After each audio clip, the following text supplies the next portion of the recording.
সেগুলা এই অবস্থা কেন? তোমার এই অবস্থা কেন? জুস কেন মাথায় দিছ? হ্যাঁ, তোমাকে দিছি খাওয়ার জন্য, তুমি মাথায় দিছো কেন? হাতে মাথা গুলো কি করছো? জামা কাপড় কি করছো? এখানে পড়ে গেছে কিভাবে? মাথায় কিভাবে গেছে জুস?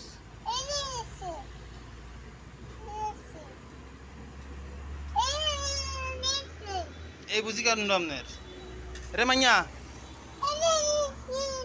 হ্যাঁ, চাইনিজ ভাষা কোন, বাংলা ভাষা নাই? এই অবস্থা, এই যে মাথায় যে আপনি যে জুস টুস দিছেন, মুখে টুকে যে বালু টালু নিয়ে, এগুলো কি এই ব্যবস্থা কেন আপনার? গাড়ি চালাবেন? হেলমেট পরে গাড়ি চালাবেন? দেন চালান, বুম চালান, মাথায় হেলমেট দেন। বাচ্চা মেয়ে, ছি ছি ছি, তুমি তো আম্মু, তোমাকে আর এখানে আনা যাবে না।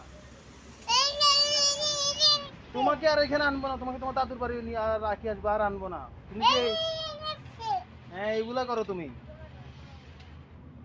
এই কাণ্ড আপনার, এই তামাশা করে বললেন এখানে আইয়েন।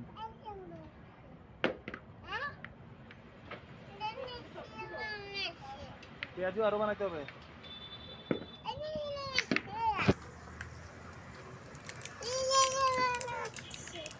দাঁড়া, আমি তো দাদুর কাছে বিচার দিব, যাইলেই দাদার কাছে বিচার দিব। তুমি ময়লা কেন ধরছো, এমন কেন করতেছো?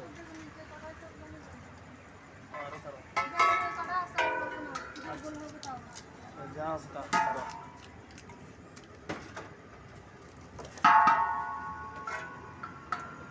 মাইয়া রে, মাইয়া